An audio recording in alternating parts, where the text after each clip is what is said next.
Hi friends, welcome to my channel. ఇవాళ నేను Kakinada famous గొట్టం కాజా చేస్తున్నానండి. దానికి కావాల్సింది ఫస్ట్ 250 గ్రామ్స్ మైదా తీసుకున్నానండి. 250 గ్రామ్స్కి 2 స్పూన్స్ అండి శనగపిండి యాడ్ చేస్తున్నానండి. తర్వాత సోడా అండి, తినే సోడా అండి, ఒక హాఫ్ స్పూన్ చిన్నదండి. తర్వాత నెయ్యి యాడ్ చేస్తున్నానండి, ఒక 3 స్పూన్స్ నెయ్యి యాడ్ చేస్తున్నానండి. నెయ్యి యాడ్ చేసిన తర్వాత మొత్తం బాగా కలుపుకోవాలండి. చూసారండి, శనగపిండి, మైదా, నెయ్యి, సోడా మొత్తం కలిసేటట్లు కలుపుకున్నామండి. ఇప్పుడు మనం వాటర్ పోసుకుంటూ చపాతీ పిండిలాగా ముద్దగా కలుపుకోవాలండి. కొంచెం కొంచెం వాటర్ పోసుకుంటూ కలుపుకోవాలండి, పలచబడకుండా. ఈ విధంగా మనం ముద్దగా చపాతీ పిండిలాగా కలుపుకున్నాండి. ఒక నిమిషం పాటు బాగా మసాజ్ చేయాలండి. పిండిని నేను చేసేసానండి ఆల్రెడీ. ఇప్పుడు ఒక క్లాత్ దీనిపైన కప్పేసి ఒక హాఫ్ అన్ అవర్ పక్కన పెట్టుకోవాలండి, గాలిపోకుండా పక్కన పెట్టుకుందామండి. ఇప్పుడు షుగర్ సిరప్ తయారు చేద్దామండి. షుగర్ సిరప్కి ఒక గిన్నె తీసుకొని నేను 2 కప్పుల షుగర్ తీసుకుంటున్నానండి. 2 కప్పుల షుగర్కి 1.5 కప్పు వాటర్ పోసుకొని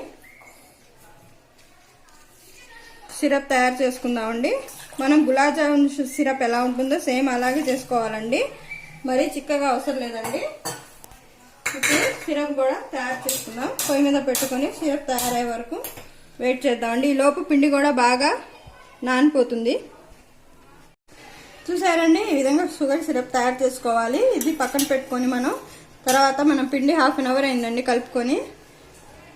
చూసారా, బాగా సెట్ అయిపోయిందండి పిండిని.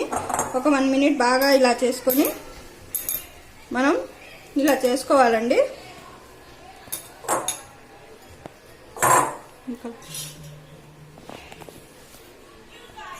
చూసారండి, పిండిని ఈ విధంగా రోల్ చేసుకున్నాము. ఈలోపు మనం ఆయిల్ పెట్టుకున్నానండి. మీడియం ఫ్లేమ్లో పెట్టుకున్నానండి, హై ఫ్లేమ్లో పెట్టుకోకూడదండి. ఇప్పుడు మనం పిండిని కట్ చేసుకుందామండి.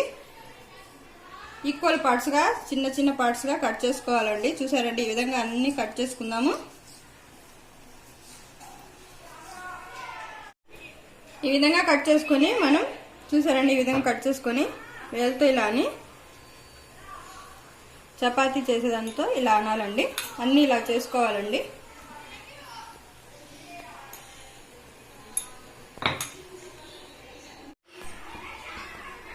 గొట్టం కాజా తయారు చేయడానికి ఆయిల్ బాగా హీట్ అవ్వాలండి. బాగా హీట్ అవ్వాలి, వేయంగానే పొంగుతుందండి కాజా. చూసారండి, పొంగుతుంది. ఈ విధంగా పొంగు రావాలండి. బాగా అన్ని కాజాలని వేసుకొని బాగా ఫ్రై చేసుకోవాలండి.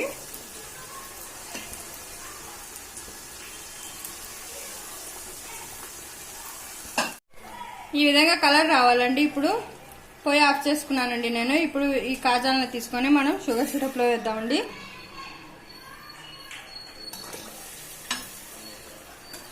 షుగర్ సిరప్లో వేసిన తర్వాత 20 మినిట్స్ మూత పెట్టుకొని ఉంచుకోవాలండి. ఎమ్మటనే తినకూడదండి, జ్యూసీగా తయారవ్వాలంటే మెత్తగా ఒక 20 మినిట్స్ షుగర్ సిరప్లో ఉండాలండి. 20 మినిట్స్ తర్వాత మనం చూద్దాము. చూసారండి, ఎంతో టేస్టీ అయినా కాకినాడ గొట్టం కాజా రెడీ అయిపోయింది. చాలా చాలా టేస్టీగా ఉందండి. చాలా ఒకసారి చూపిస్తాను మీకు ఎంత జ్యూసీగా ఉందో. చూసారండి, లోపల జ్యూసీగా ఎంతో టేస్టీగా ఉందండి. చాలా ఒకసారి ట్రై చేయండి. నా ఛానల్ నచ్చితే లైక్ చేయండి, షేర్ చేయండి, సబ్స్క్రైబ్ చేయండి. Thank you for watching.